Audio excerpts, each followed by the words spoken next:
Lord of the Mysteries. Chapter 155. Urgent Meeting. After collecting himself, Klein went down to the basement and walked to Cheney's gate. He knocked on the door to the guard room. Inside, Royale Radine had already packed her personal belongings. She immediately smoothed her hair and stood up when she saw the person taking over her shift. After greeting each other with a nod, Klein suddenly said, "I've had some success with grasping my potion and have shared my experiences with Fry and the rest.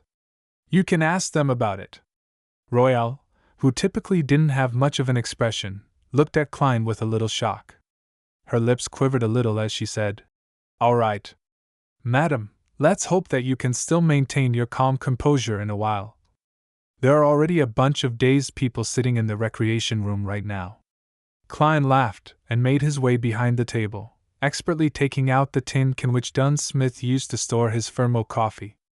After making himself a cup of aromatic coffee, Klein sat down and relaxed. He looked out at the lonely hallway and allowed his thoughts to roam free. Let's hope that Mr. Azek's mission is successful and that he doesn't leave behind any clues. Well, even if there are clues, I can just pretend to not notice them. I wonder where the mutated sun's sacred emblem is sealed behind Cheney's gate? Since it doesn't possess any living qualities, it only needs a little space. Come to think of it, I haven't been inside Cheney's gate. I'm not sure what it looks like inside. To be able to keep the weird sealed artifacts of varying sizes safe and maintain surveillance, it must be quite special indeed. For example, the ashes of St. Selena? Many thoughts streaked past Klein's head when he suddenly heard urgent footsteps. He focused and shot a look towards the door. He saw old Neil, wearing his classic black robe, appear in the corridor with a black carpet in his hands. He made his way into the guard room and said nothing, but instead observed Klein thoroughly. "Mr. Neil, did something happen?" Klein let out a dry chuckle and took a sip of his fragrant coffee. Old Neil sized him up and sighed. "To think that you would find inspiration from the maxim of the mystery priors and daily, I have to praise the goddess. I also have to thank you for your teachings." Klein gave a reply in all seriousness. Old Neil pulled back a chair and sat down. He said, a little depressed, "How good would it be if it was 20 years ago?" Klein maintained his silence, for he knew that old Neil wasn't allowed to consume any more potions because of his age and health, even if he had completely digested the one he had right now. Under such circumstances, anything he said would have agitated him. "My earliest thoughts was to quickly gain control of my potion from the maxim of the mystery prior, but regrettably, I wasn't embarking in the right direction. Daily success did give me some clues, but I was already more than 50 years old back then, and had already given up on my efforts. I subconsciously thought that her success was a result of her genius, and that an average person wouldn't be able to emulate her achievements." Old Neil rubbed his temples as he described his disappointment. He was silent for a few minutes before he lifted his head. He looked at Klein. "It sure is regrettable that only now do I understand what I've missed out on at this age." Old Neil should have had a faint understanding of the acting method. He immediately understood what happened after I shared my experiences. Klein consoled. "It wouldn't have made too much of a difference.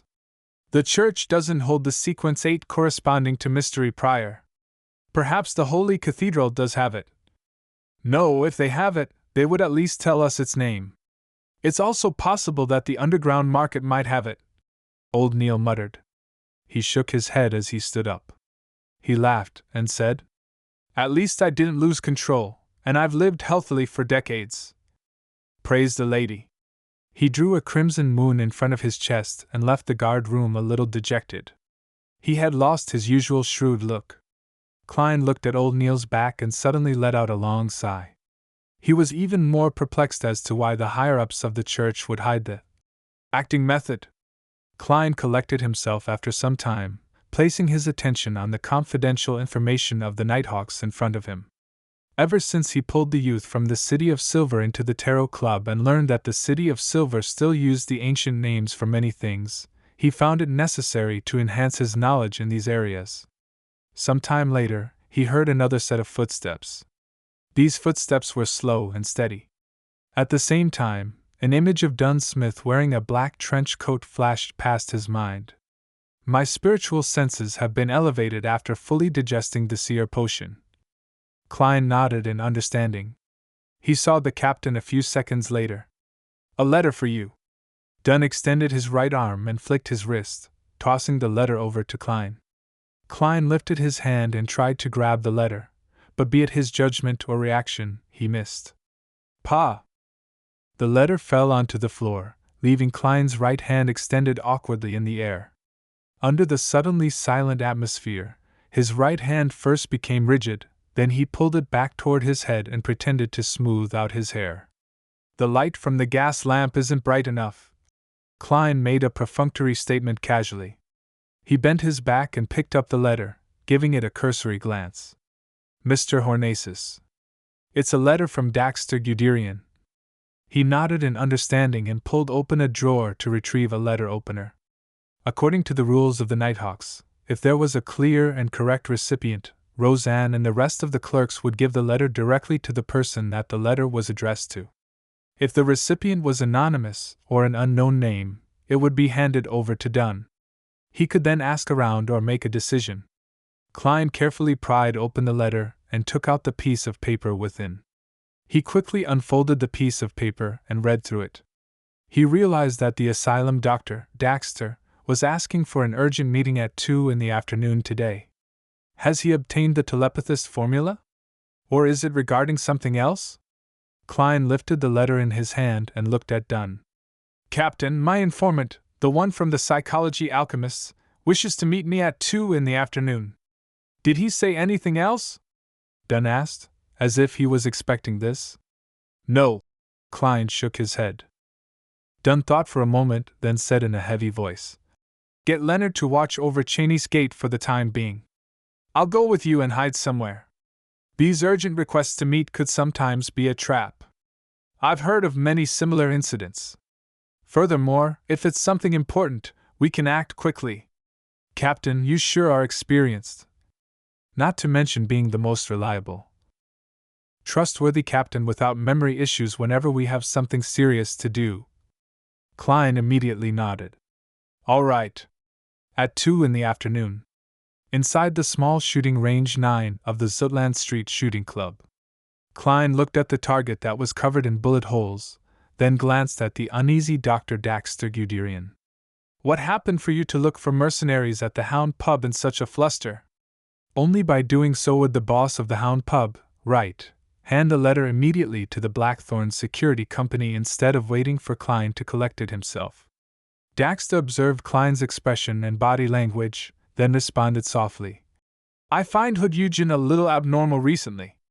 Hood Eugen was the patient from the mental asylum that had roped Daxter into the psychology alchemists. What sort of abnormalities has he exhibited?